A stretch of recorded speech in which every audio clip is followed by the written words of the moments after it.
Buenas noches, esta es una nueva edición de Luces y Sombras de nuestra historia y hoy vamos a recordar el regreso del general Juan Domingo Perón, que un 17 de noviembre de 1972 regresó a su patria luego de 17 años de exilio y como consecuencia de la resistencia peronista.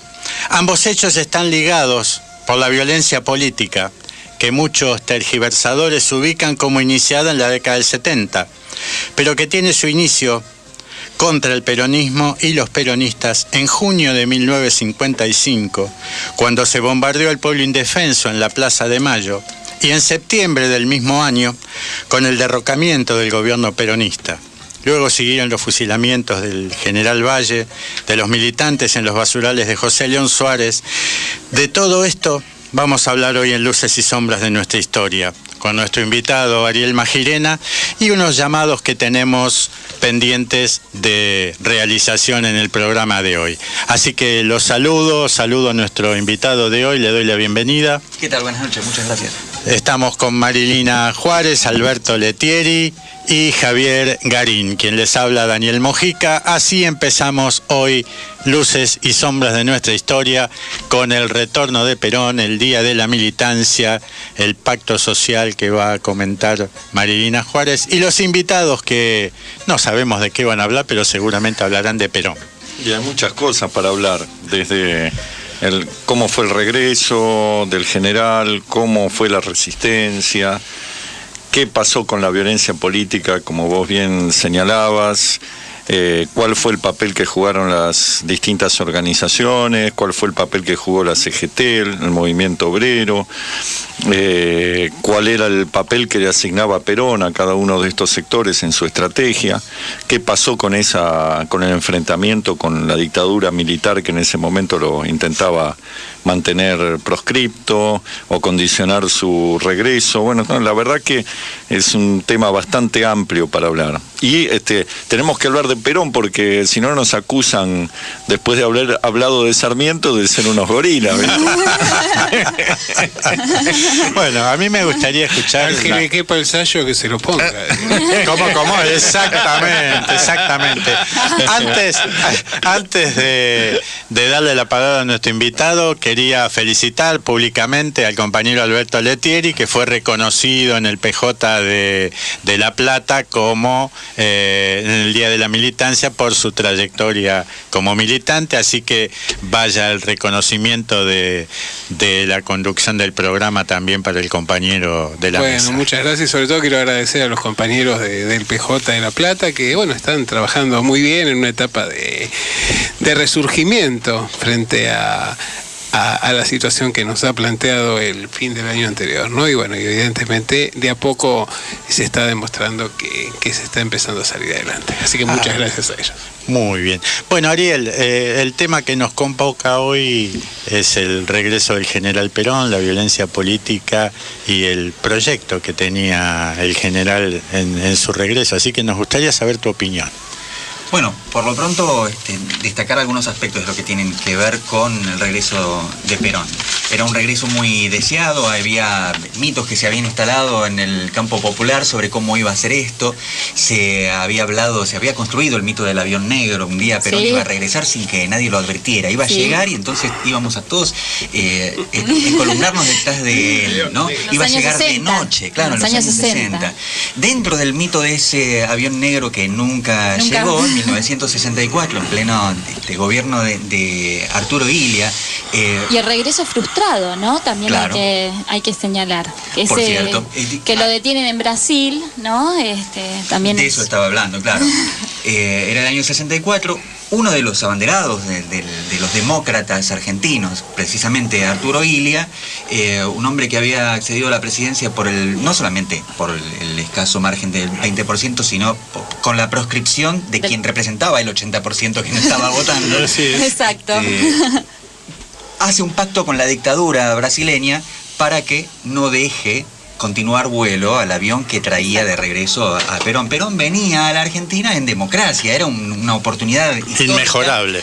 Y además, para fortalecer la democracia, era una oportunidad para el radicalismo de señalarse como representante de los intereses republicanos, democráticos, civiles de la Argentina, que se perdió por absoluto. Bueno, eso nos dice mucho sobre el radicalismo, ¿no es cierto? Realmente nos dice mucho.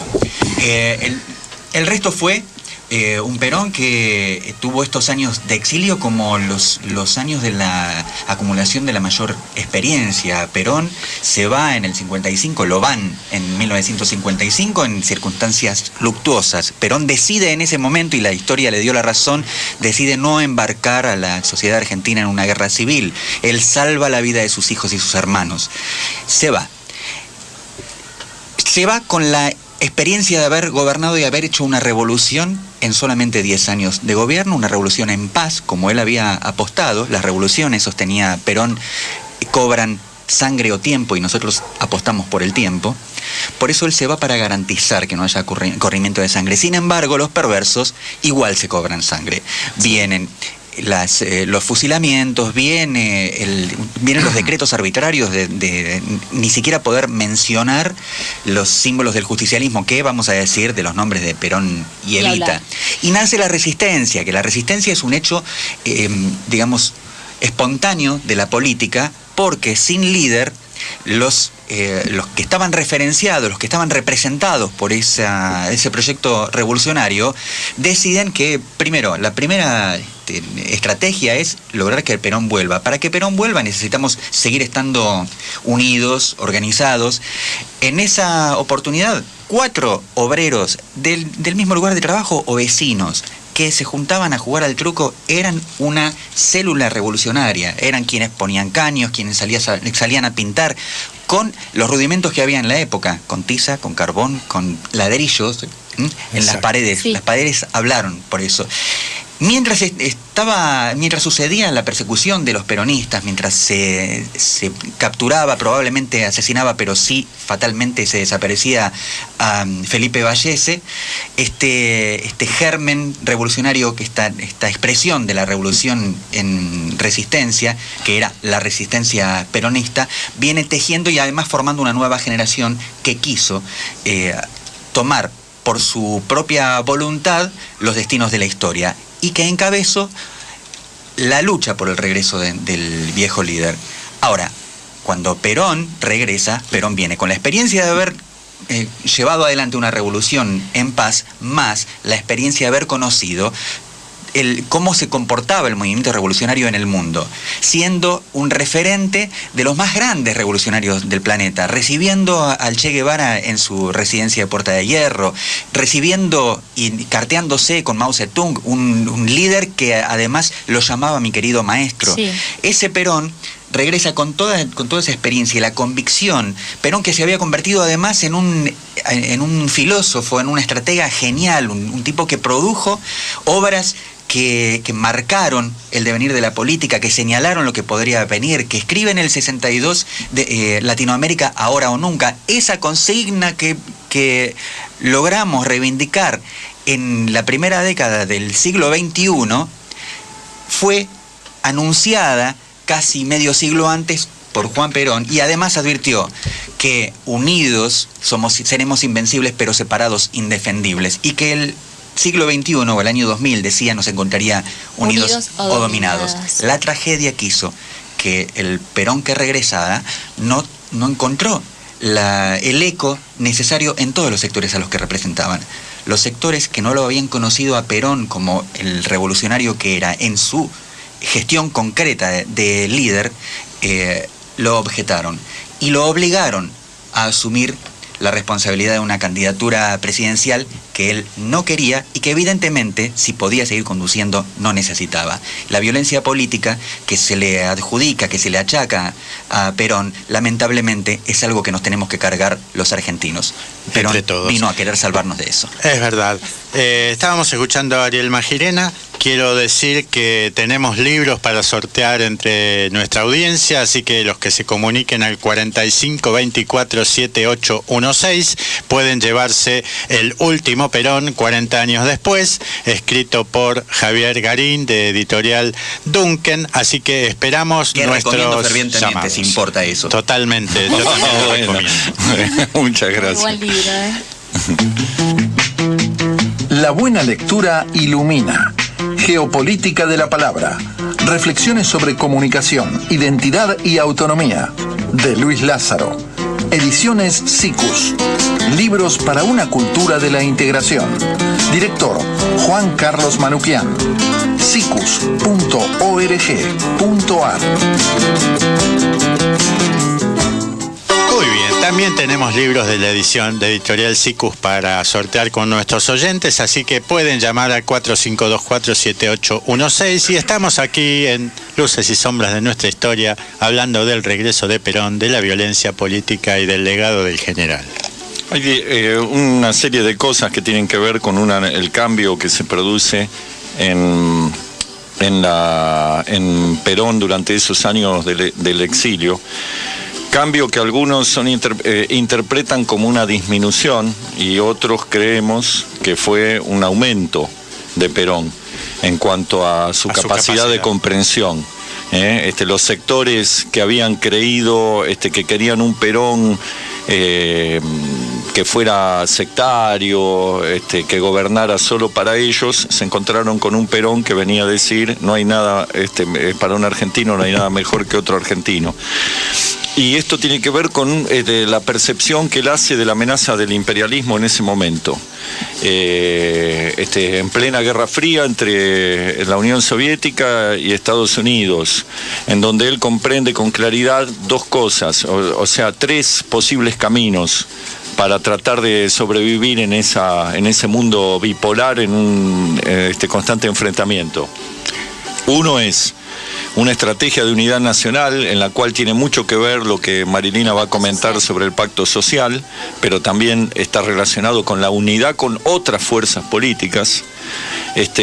Otra cuestión tiene que ver con la necesidad de fomentar, que no se pudo realizar por una sucesión de golpes de Estado promovidos por la CIA, la unidad latinoamericana, la unidad continental, o por lo menos una alianza de un grupo de países con los cuales Perón, con cuyo jefe de Estado mantenía un contacto fluido y tenía bastante avanzada esta idea. Y la otra estrategia tiene que ver con el posicionamiento con los países del tercer mundo, el tercermundismo, del cual Perón había sido uno de los ideólogos con la tercera posición. Así que en ese marco aparece un Perón nuevo, un Perón que plantea superar, no ser sectarios, no ser excluyentes, se reúne con todos los dirigentes de las distintas fuerzas del campo popular, digamos, se da el abrazo con Balbinas, esas reuniones en el restaurante Nino, y es una estrategia totalmente distinta a la del enfrentamiento que había caracterizado los últimos tramos de su segunda presidencia. Y en ese marco creo también está lo de el tema del pacto social, que fue uno de los pilares del gobierno de Perón. Sí, exacto. Como bien dice Javier, el pacto social fue mucho más allá de ser solamente un proyecto económico. Verdaderamente es en la voluntad que tiene Perón de la unidad nacional.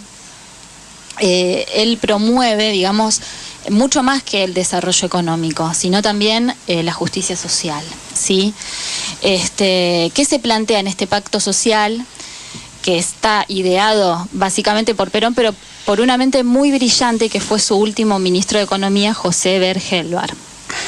Bueno, se promueve una alianza básicamente entre el capital, representado por la CGE, la Confederación General Económica, del cual Gelbar era director, y los trabajadores, representados básicamente por la CGT, ¿no?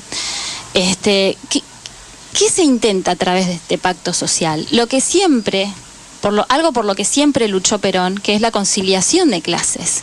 no la lucha de clases, ¿sí? Y más en esta coyuntura de los años 70 en la cual Perón se encuentra con este enfrentamiento dentro del movimiento entre la tendencia, digamos, y la ortodoxia, ¿sí? Entonces, bueno, el objetivo principal de este pacto social era, por un lado, revertir la inflación. O sea, estábamos en un momento donde había una crisis inflacionaria muy importante y, por otro lado, promover la producción nacional, ¿sí? Esto demuestra también, el pacto social, la gran capacidad que tenía tanto Helbar como Perón de diagramar un programa a largo plazo, ¿no? Algo que está tan ausente en la política económica de los últimos 40 años, esta parte, ¿no? Yo voy a enumerar algunas de las medidas para que tengamos una idea de la dimensión nacionalista que tenía, digamos, este proyecto. Por un lado, bueno, de las más importantes, promueve un aumento del salario en un 40%, que después iban a ser congelados durante 3 años, ¿no?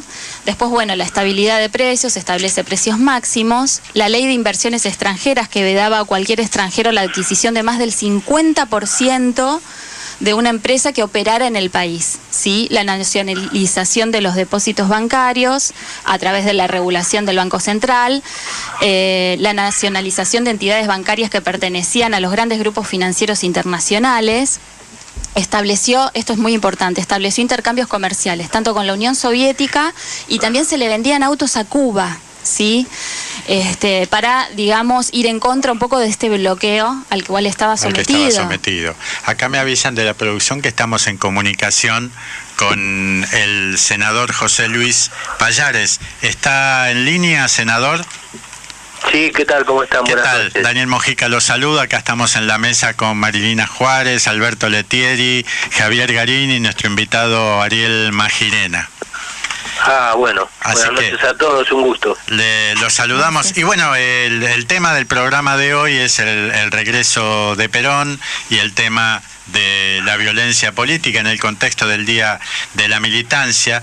Y me gustaría preguntarle, porque tengo entendido que su padre participó en la resistencia, y quería que nos hiciera algún comentario sobre los fusilamientos de Lanús y lo que usted quiera comentar al respecto del tema que estamos tratando. Sí, cómo no. La verdad que hoy casualmente hace escasas horas descubrimos una placa en lo que era la unidad regional de Lanús, donde fusilaron a 5 de los compañeros de la resistencia de Lanús, entre ellos los hermanos Ross. Y la verdad que tuvimos una satisfacción enorme, porque luego del acto multitudinario de hoy, tanto Carlos Acuña como Juan Carlos Smith, 2 de los integrantes del triunviro de la CGT, se acercaron a acompañarnos para efectuar este acto, que fue el descubrimiento de una placa en recordación de esos héroes, y justamente coincidiendo con el día de ayer, el Día del Militante, ¿no?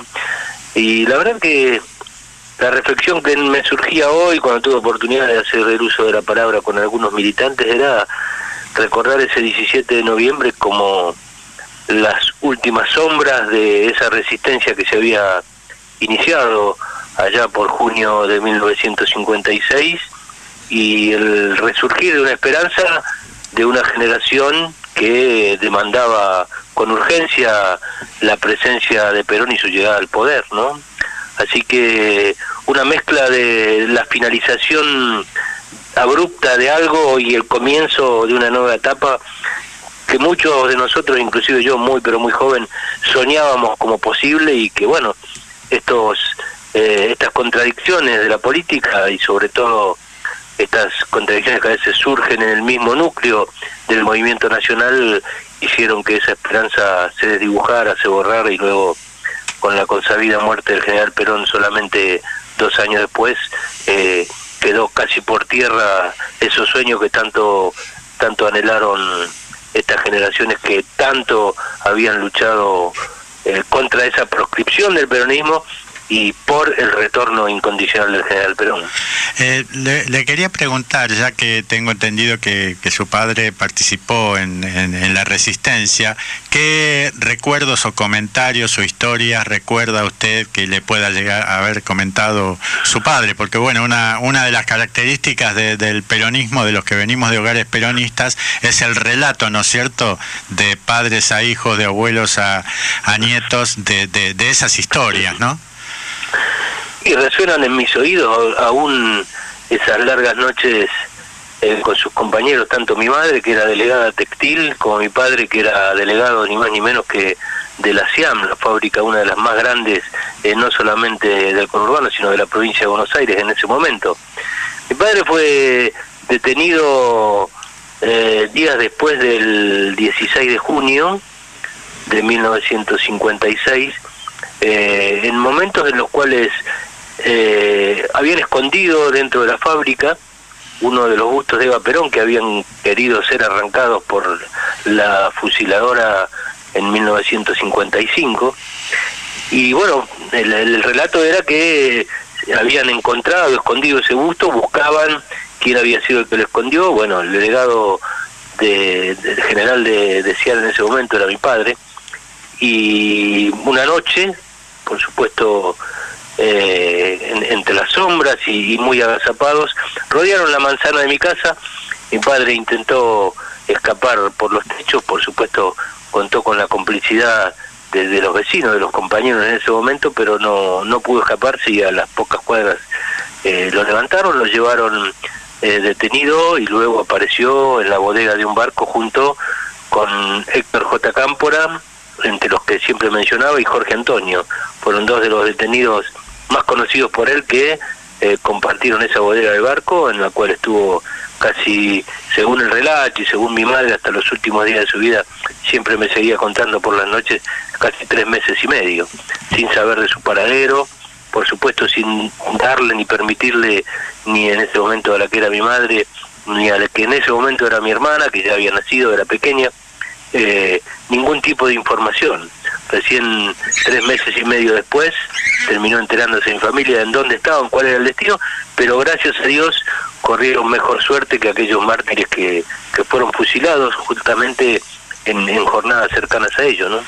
Sí, realmente son recuerdos muy luctuosos, digamos, los que tenemos los peronistas de esa época. Mi padre también era delegado sindical en San Martín, y las noches cercanas a los fusilamientos, que estaban con elecciones en la fábrica en San Martín, iba en un coche con los volantes de los gremios como para las elecciones, y bueno, zafaron por suerte. ¿Qué recordás, José Luis, cómo haber vivido esos días del regreso de Perón, esa instancia tan importante en la cual se concentraban tantas esperanzas, ¿no?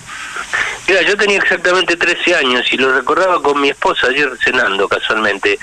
El primer día, por supuesto, fui con mi padre, con mi familia, hasta donde se podía llegar, que era muy, pero muy cerca de General Paz y Richet, y más de ahí no se podía. Era una locura pasar de ahí, porque ya el aparato represivo que había perpetrado la dictadura en ese momento no permitía el acceso a todo aquel que no estuviera decidido y que fuera ya con un plan deliberado como para llegar sí o sí, que fueron muchísimos compañeros los que lo hicieron, ¿no? Pero sí recuerdo el otro día ir con 3 amigos en tren hasta Vicente López, hasta la casa de Gaspar Campos, donde tuve el orgullo, el inmenso placer, y lo sigo recordando como el mayor de los pergaminos, haber visto al general Perón a los 13 años de edad, luego de haber escuchado de niño tantas historias, y lo tuve ahí a 10 metros en ese balcón, cuya foto vemos habitualmente en muchos libros, ¿no? Y ahí fue con 2 amigos del colegio. Nos tomamos el tren y llegamos en tren hacia la estación de Vicente López, y de ahí caminando a Gaspar Campos. Lo que recuerdo era lo poquito que se informaba. No existían redes sociales, no había muy pocos canales de televisión, y lo que se recordaba durante esos años, o lo que se sabía, el sistema de comunicaciones de quien había dicho días antes que no le daba el cuero, hizo que muchísimos de los argentinos desconocieran muchísimo lo que había pasado. Así que aquellos que nos atrevíamos de muy jóvenes, lo que pudimos hacer es hacer largas colas frente a esa casa de Gaspar Campos para verlo de cerca. Ese es el mayor de los recuerdos, ¿no? Quizás la mejor oportunidad que tuvo una generación que soñó una Argentina mejor con la llegada de Perón fue esa posibilidad inmensa de haberlo tenido tan cerca y llevar esa imagen como la seguimos llevando en nuestra mente y en nuestra retina. Sí, realmente, la verdad que creo que se cumplió el anhelo de millones de argentinos y que lamentablemente no lo pudimos tener durante mucho tiempo más, ¿no es cierto? Senador, le agradezco muchísimo esta comunicación con Luces y Sombras de nuestra historia. Siempre lo recordamos como un compañero que colabora con el programa y siempre resaltamos algunos de sus proyectos, así que seguramente en alguna otra oportunidad lo vamos a volver a convocar para escuchar sus opiniones. Bueno, muchísimas gracias, yo con mucho gusto, y desde ya la primera vez que tengo la oportunidad de expresarme en el programa de ustedes, darle un gran saludo a la audiencia, a quienes nos escuchan, y decirles que no perdamos las esperanzas.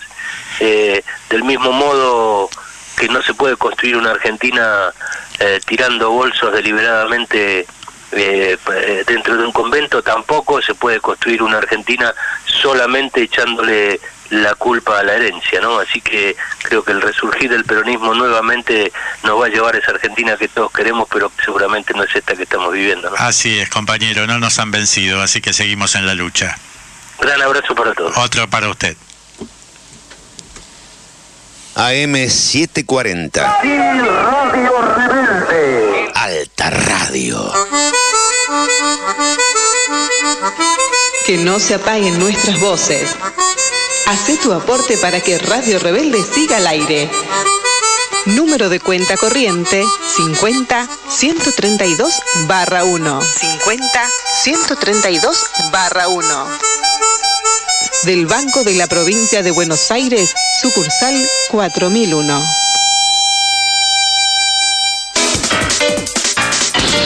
Escuchanos por internet en www.radiorebelde.com.ar.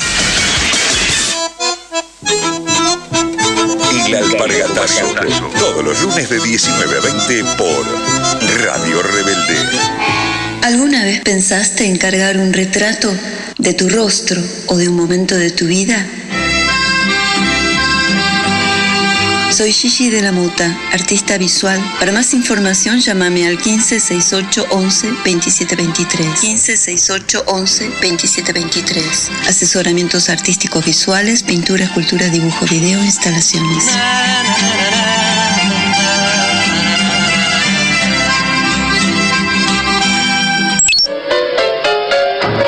Código Positivo. La música nacional como fortalecimiento del espíritu de la memoria. Escuchen y recuerden. Código Positivo.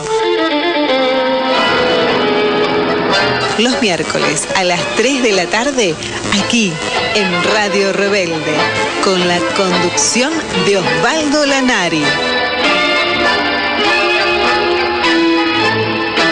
¿Sabías que los mandalas Ojos de Dios armonizan y dan buena energía para vos y tu hogar? También hacemos souvenirs. Somos artesanas y te invitamos a conocer nuestra página en Facebook, Grisel Telar. Vas a ver nuestros tejidos y las nuevas sandalias multiposiciones. Míralas, son únicas.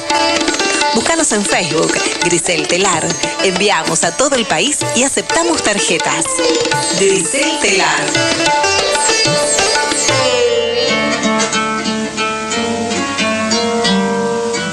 El ser humano es bio, psico, social, espiritual. Resuelva sus problemas de salud tratándolos a fondo y no solo los síntomas. Doctor Hugo Rivas, matrícula nacional 30.128. Psiquiatra y homeópata, turnos al 15 62 91 35 72. Doctor Hugo Rivas. AM 740. Y Radio Rebelde. Alta Radio. La buena lectura ilumina. Geopolítica de la palabra. Reflexiones sobre comunicación, identidad y autonomía. De Luis Lázaro. Ediciones SICUS. Libros para una cultura de la integración. Director Juan Carlos Manuquian. sicus.org.ar.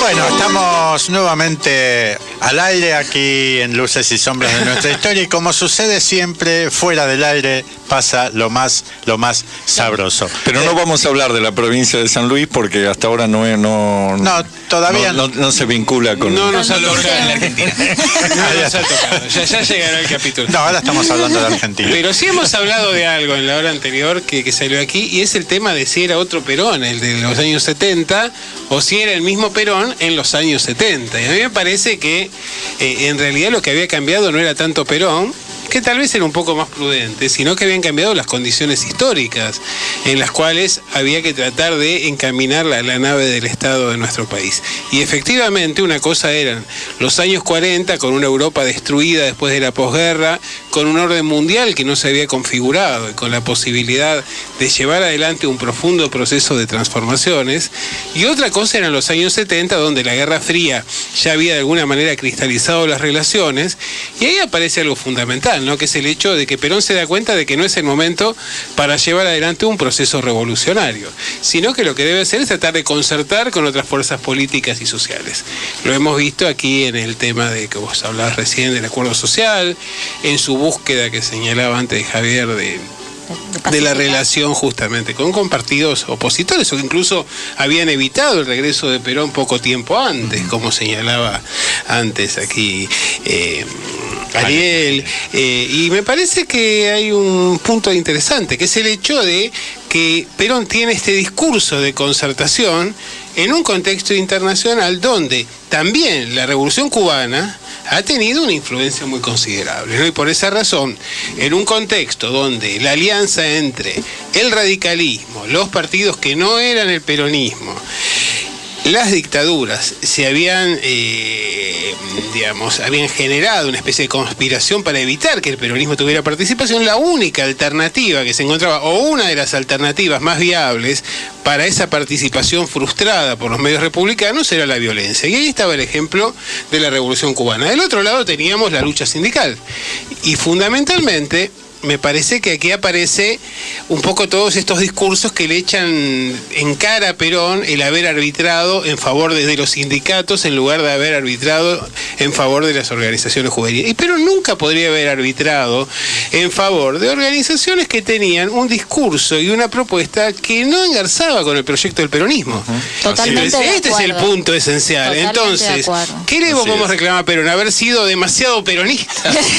Y aquí creo que es el gran nudo gordiano de la historia de los 70. No nos olvidemos también que en 1972 se produjo la masacre de Trelew, que ese también es un condicionante político del contexto, ¿no es Igual cierto? yo creo que el gran quiebre se da con el asesinato de Rucci. Sin dudas. Sí. Fue un parteaguas, fue un grave error político de parte de Montoneros. Si bien ellos nunca admitieron bueno, algunos sí.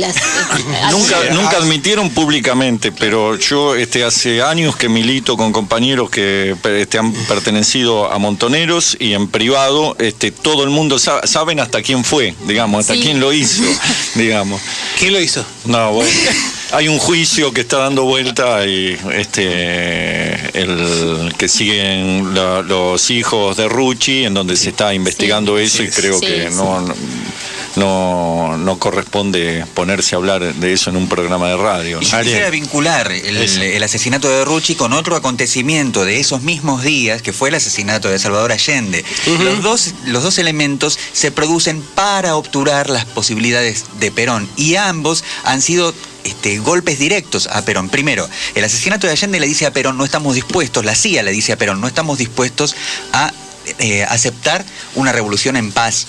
en nuestro patio trasero. Sí. Pero el asesinato de Rucci, al que también hay compañeros que atribuyen a la CIA, y no caprichosamente, sino debemos reconocer que, salvo la izquierda que cree que la CIA actúa en todo el mundo menos en la Argentina, los analistas argentinos pudieron ver que todas las organizaciones políticas y sindicales de la época estaban infiltradas. Entonces, la decisión, fuera de Montoneros o de la AAA o de quien fuera, de asesinar a Rucci, estaba contaminada por esa penetración.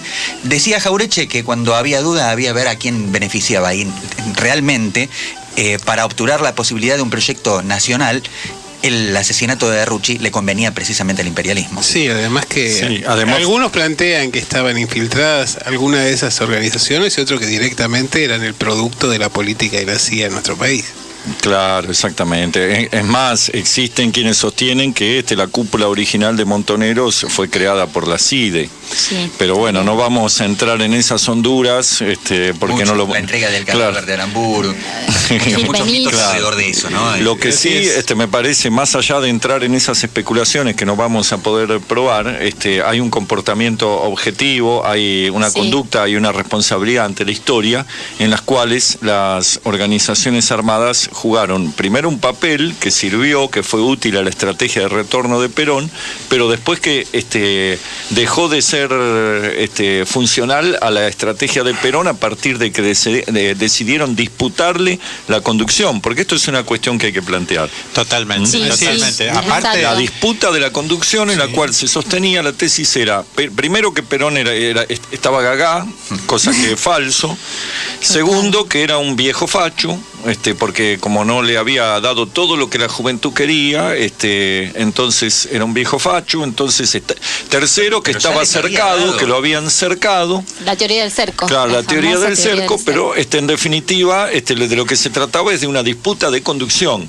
Totalmente. Hay un documento de Montoneros que circuló y incluso hay relatos que lo sitúan a Firmenich hablando en algunas de estas reuniones que a mí me han transmitido dentro de Montoneros, en donde planteaba lo siguiente: Perón se va a morir. Hay dos organizaciones, dos partes orgánicas dentro del movimiento nacional, que son los sindicatos y Montoneros. Entonces la disputa era con los sindicatos por la herencia de Perón. Ahí se entronca el asesinato de Rucci, ahí se entroncan otras acciones de violencia que se dieron previa a la aparición de la AAA, en donde de un sector y del otro se tiroteaban, ¿no? Sí, una cosa también para agregar es que dentro de las organizaciones juveniles que se identificaron en un momento con Montoneros, nunca hubo una plena identificación de todos los sectores juveniles con la lucha armada posterior y del regreso de Perón.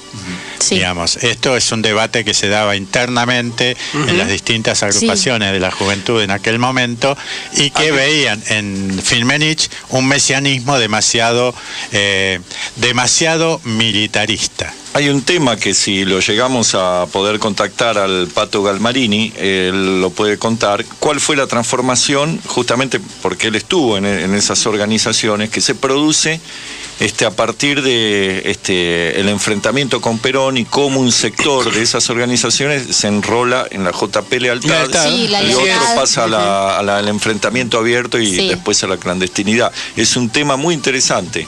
Sí, aparte es un tema muy interesante, y creo que de alguna manera, ahí vos mencionaste algo, el pase a la clandestinidad, que creo que fue, algunos lo caracterizan de un error político y otros de una entrega de compañeros, ¿no es cierto? Claro. Y si me permiten, hay otro elemento revulsivo que tuvo que ver con el enfrentamiento en Ezeiza, que hay quienes lo analizan como la proto AAA, y lo resuelve Rodolfo Walsh en la carta abierta del 25 de marzo de 1977, cuando declara abiertamente que se derrumban los mitos acerca de las posibilidades de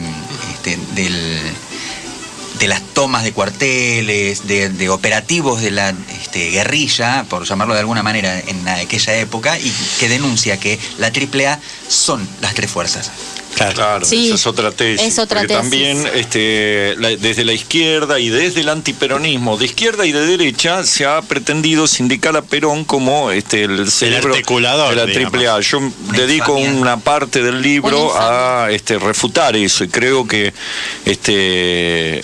creo que hay elementos suficientes como para descartar que Perón haya tenido que ver con la... Totalmente, el libro que está mencionando... Que están plasmados en la historia, en las discusiones parlamentarias. Sí.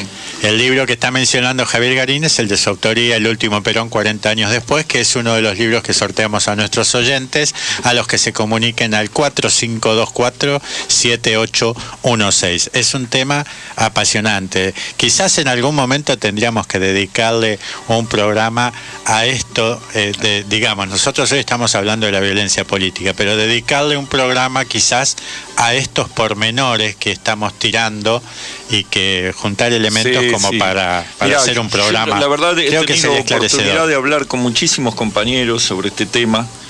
Y creo que hay una coincidencia, en general, muchos que han estado en las organizaciones que hacen una autocrítica, pero la hacen, no la hacen la cúpula, claro. Entonces, o la hace a medias la cúpula. Pero es muy interesante, Hay una autocrítica muy interesante de Juan Gelman. Claro, Juan Gelman ha sido muy claro en esto. Contundente. Pero yo creo que también la carta abierta de Walsh tiene ese aspecto de autocrítica. Que siempre hay que leerla y releerla. Siempre uno encuentra en las líneas de las últimas líneas de Walsh, siempre encuentra nuevos elementos que tienen que ver con la historia y con el presente. Hay un libro muy interesante que se llama Mi Testimonio, que escribe Lanusse, años después, en medio de la dictadura cívico-militar, ¿no? Donde Lanusse lo que plantea es que en realidad la vuelta de Perón había sido una estrategia para dejar el terreno para que se aniquilaran entre sí las dos facciones en que se dividía el espacio del peronismo. Y que entonces, como en realidad no estaban dadas las condiciones políticas e históricas en el año 73 como para llevar adelante lo que fue luego el plan de la dictadura, simplemente lo que trataron de hacer es dejar que el peronismo generara las condiciones sociales en la opinión pública como para que se bendijera la irrupción de la dictadura cívico-militar, ¿no? Es un análisis interesante que plantea Lanusse, aunque evidentemente, al ser un protagonista, uno puede ponerlo en cuestión por el hecho de que Lanusse a toda costa trató de evitar que Perón pudiera llegar a la presidencia. Exacto. Hay otra teoría, Ariel, también, que habla mucho de que Perón, esto es a nivel internacional, podría ser también un contenedor de los comunismos en Latinoamérica. Sí, que la figura de Perón podría llegar a ser una contención de los movimientos revolucionarios que se estaban dando en Latinoamérica. Esto viene de... Hay que cuestionar el aspecto revolucionario de la izquierda de aquellos momentos. O sea, en la irrupción del peronismo, el mundo simulaba tener una bipolaridad entre el capitalismo y el comunismo, y eran dos caras del capitalismo. Un capitalismo al servicio de las corporaciones, que era el capitalismo que tenía sede en Estados Unidos, y un capitalismo al servicio de la burocracia. Pero en ambos modelos se insectificaba a la sociedad, y en ambos había explotación del hombre por el hombre. Hay dos cosas que se puede decir de la actitud de Perón respecto del comunismo. Primera, él lo condenaba como condenaba al capitalismo. Segunda, no lo demonizaba, porque acá la bajada de línea del Departamento de Estado de Yanquilandia era: hay unas fronteras ideológicas, ellos solos podían negociar con los países comunistas, como hacía Nixon con China, pero ustedes no negocien, porque a ver si se les mete el comunismo, no comercien con China, con Europa del Este. Entonces, Perón tenía una visión en la cual ideológicamente estaba totalmente en contra del comunismo, y pragmáticamente entendía que no tenía que haber fronteras ideológicas y que había que negociar con todos los países del mundo sin importar el régimen que tuviera. Sí. Exactamente. Y es llamativo que que en la asunción de Cámpora estuvieran presentes Dórticos, que era el presidente de Cuba, y bueno, y Allende, ¿no? Entonces, evidentemente, de alguna manera, creo que había una expectativa en Perón, no sé si desde la CIA, pero me parece que sí, de alguna manera, de tratar de articular un bloque regional como para poder confrontar a las presiones de ese imperialismo, cosa que no sucedió por los motivos que hay una anécdota muy conocida que la cuenta el propio embajador de Cuba, ya estando Perón de regreso en el país, ya habiendo renunciado Cámpora, en la cual se lleva adelante una reunión con Perón, que todavía no era presidente, creo que estaba Lastiri.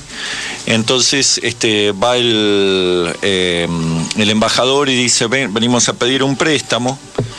¿Y de cuánto? Y un préstamo comercial, en realidad, para comprar productos argentinos, ¿no? De dinero. Y nosotros habíamos pensado $200 millones. Y Perón dijo: pero eso es muy poco. A ver, vamos a ver, ¿qué necesitan? Y fueron agregando cosas, el embajador no entendía nada. Cuando termina la reunión, el préstamo se había ido a los 1.200 millones, que fue el préstamo que le hizo la Argentina a Cuba, que le fue tan reprochado a Perón, porque decían nunca se pudo cobrar, pero en realidad había sido un apoyo político, un gesto que tuvo Perón hacia el mundo socialista. Sí, y también generar hacia América para Latina, la colocación de productos exactamente, nuestros, que eso es exactamente. Sí, y hay un factor ideológico importante, concreto, ¿no? Un paradigma propuesto por Perón en relación con estas dos potencias que representaban dos caras de un sistema capitalista, es que el justicialismo es la única doctrina política del mundo que somete a la economía a los intereses populares. Por el contrario de tener a la economía como instrumento, somete a la economía para que responda a los intereses populares. Sí, básicamente lo que decía Perón es que la economía está al servicio del hombre y no al revés. Exacto.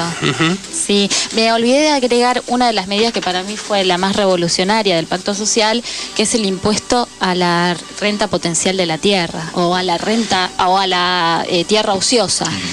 Esto, la verdad que para los que dicen que Perón nunca tocó la estructura agraria, sí, pero llamativamente las organizaciones armadas y puntualmente Montoneros se opusieron al Pacto Social. Sí, se opusieron, no lo apoyaron. Fue una idea generada por Horacio Giberti, que era secretario de... Así es. parte del equipo de Gelbar.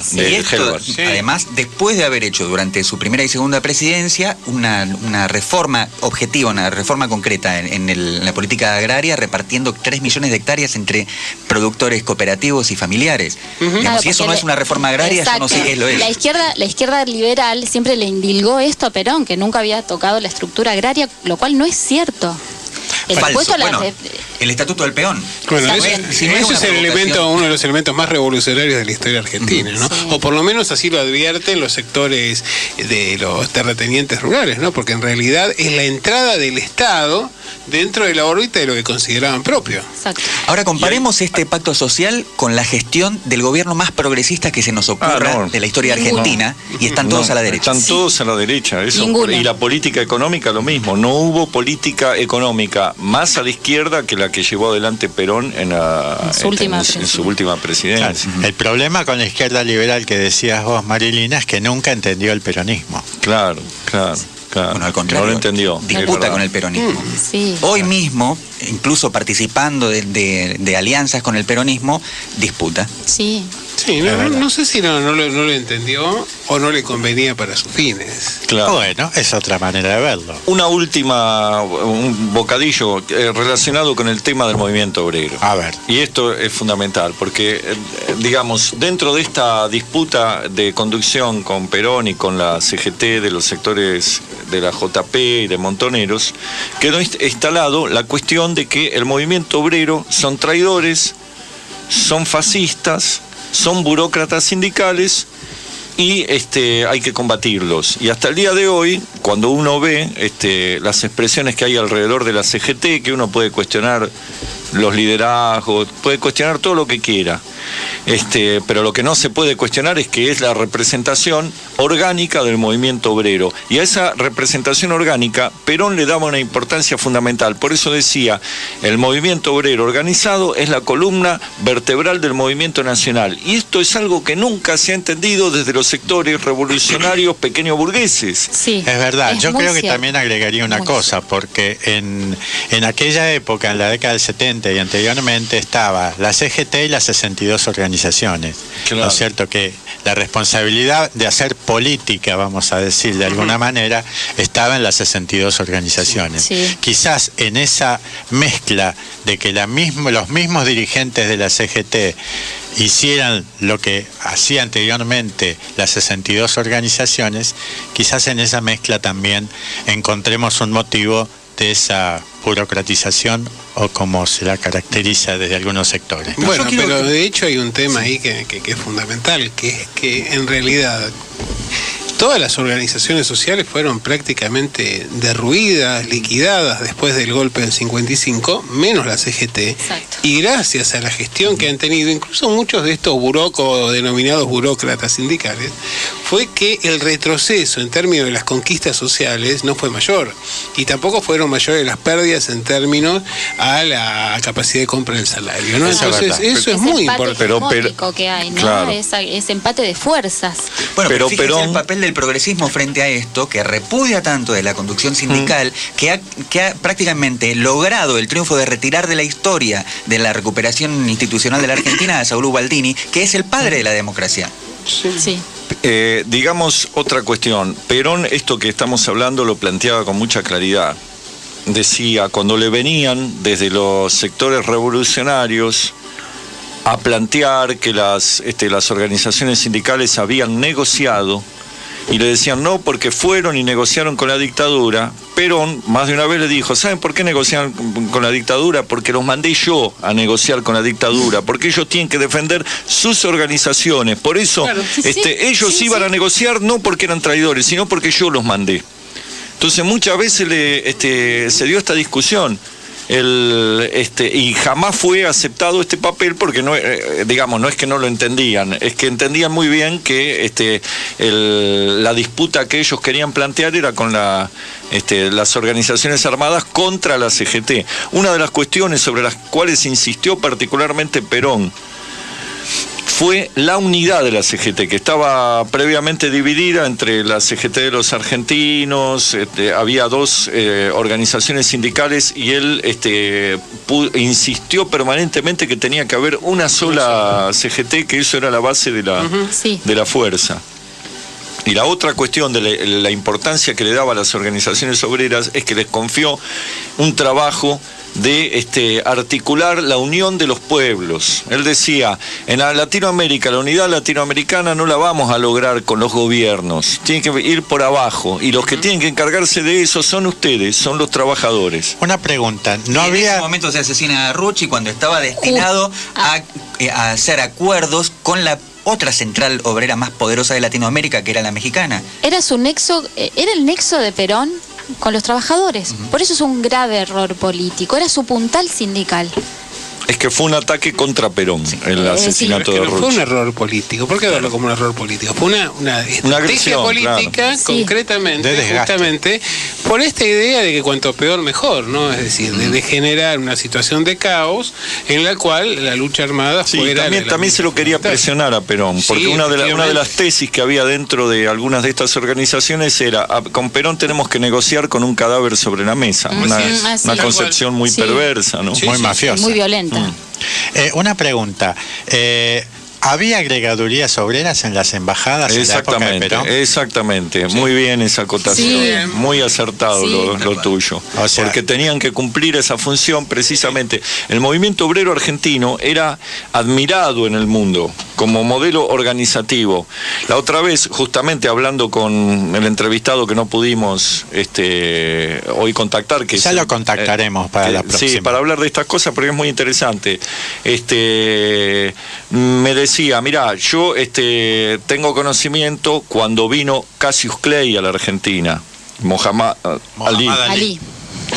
y estuvo en la CGT y estuvo reunido con un Lorenzo Miguel, que era un aficionado al boxeo. Sí.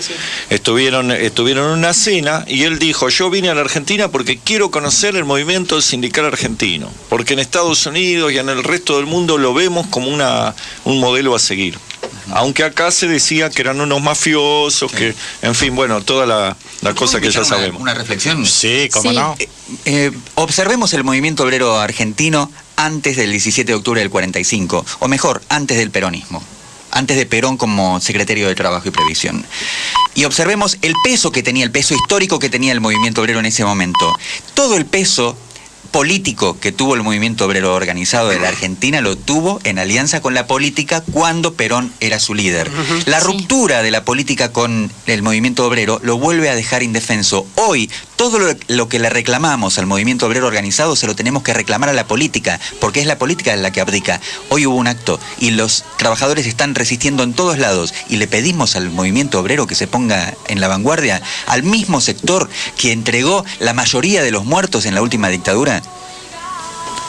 Bueno, Muy buena algún autor ha dicho que antes de 1945 solo tenemos la prehistoria del movimiento obrero, ¿no? Que el movimiento obrero empieza con el peronismo.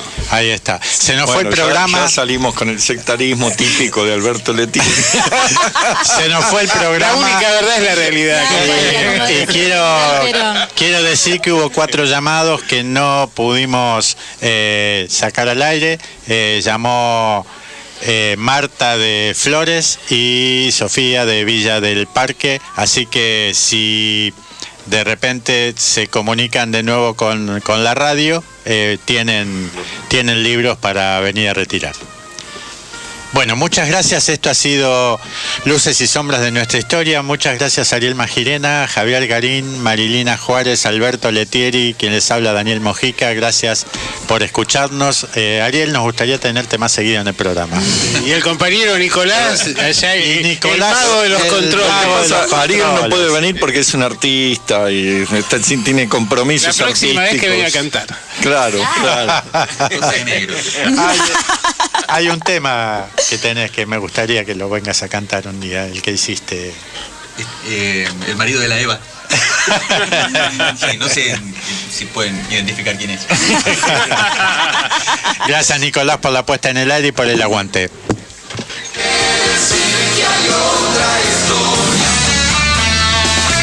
De la